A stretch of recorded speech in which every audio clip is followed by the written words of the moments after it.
Hi guys, in this video I'm going to show you how you can outsource some of the work that will be coming your way as a top copywriter. Now, you don't have to do all of the work yourself if, for example, you don't like proofreading, if you are not the best copy editor. Then you can send this work to a professional, a freelance proofreader, for example. Or even if you want to offload some surplus content, you can find a good writer to partner with.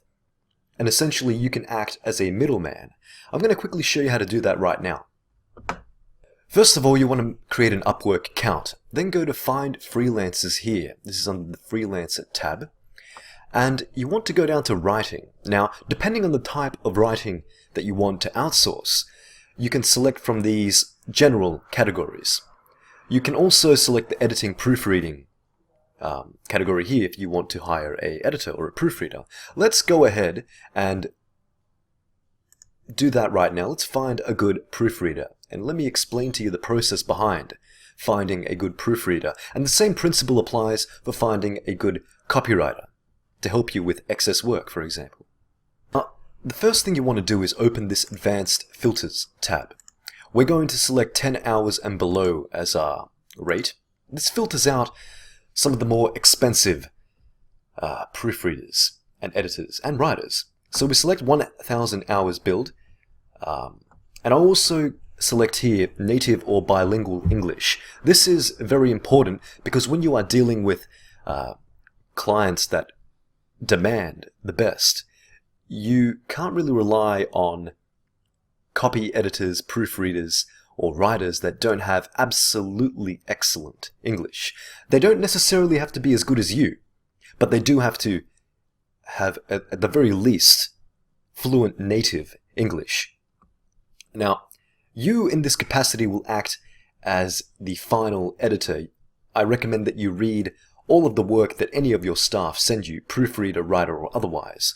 You really need to go over each article with a fine-tooth comb. Now, don't get me wrong, you will be saving a tremendous amount of time by doing this, but you still have to spend, let's say, 5-10 minutes on each article, just going through them, making sure that the client's outline has been followed closely, that there are no spelling or grammatical mistakes, that the article flows, and you may even want to add a few images or maybe some more graphically intense media.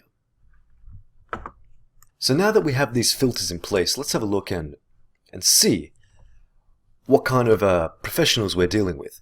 Now we have personally, when it comes to proofreading and editing, I want to find people who are native speakers. So United States, that's always a good sign. So I would definitely consider Angelo for this role.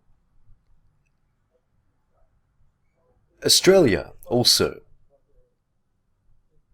There are some really good, really fantastic freelancers here that I would certainly trial them. So the next step is to create you can create it quite simply. If I was going to, let's say, invite Jillian to a job, I would invite to job, and you can just quickly write up a quick job description here. You can create one for her, and naturally you would go to type of work, writing, editing, proofreading, give your job a quick name.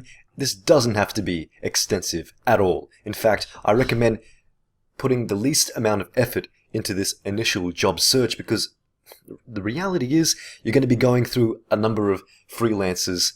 If your experience was like mine, you have to go through a number of freelancers before you find someone that really works well with you, that has a good working relationship with you. That's not as simple as just making sure they have high ratings and whatnot.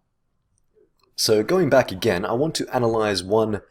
Let's use Jillian as an example. Let's have a look at Jillian's. There's a few things that you want to look at with each freelancer. Number one, you want to make sure that they have a large work history. So Jillian has 4 jobs. Let's find another example. Another example, which will be, and you can actually. Here's a good example. Neza Skurks. Obviously, the more hours they work, the better. The higher job success they have, the better. One positive element of going with the low rate is you can find a real bargain. I'm sure that Angelo and Gillian and Lauren are fabulous professionals. You do have to test them out first.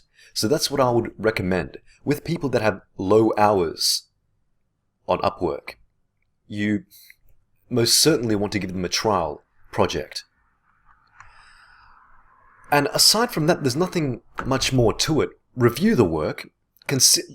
Ask yourself, would you be happy presenting this to a top paying client? Is the work at a high enough level? And if it is, you found a gem. Keep a hold of that person, that freelancer, and then build upon that working relationship. You will soon find a process that is good for both of you, whether you correspond through Skype or email, whether you pay monthly or fortnightly, whether you pay by a project. All of these details will figure themselves out once you get a good working relationship. And that is really the most important aspect of outsourcing your work as a top paying copywriter. This is where you can create a real business. This is where you can create a thriving business that pays you while you do very little work. It's a wonderful arrangement. So thank you so much for watching, guys. This is a very short video because the process behind finding outsourced workers is a course in itself. I want to give you guys just the bare bones so you can go in and get your own hands dirty, knowing the most important points. So thank you once again. Please, if you have any feedback whatsoever, leave it in the comments section, the discussion section of this video. I'm always looking to improve the way I do my videos. So if I'm speaking too quickly, or if I'm not going into things in enough detail, please let me know and I'll update the video happily. So thank you guys once again, and I'll speak to you soon.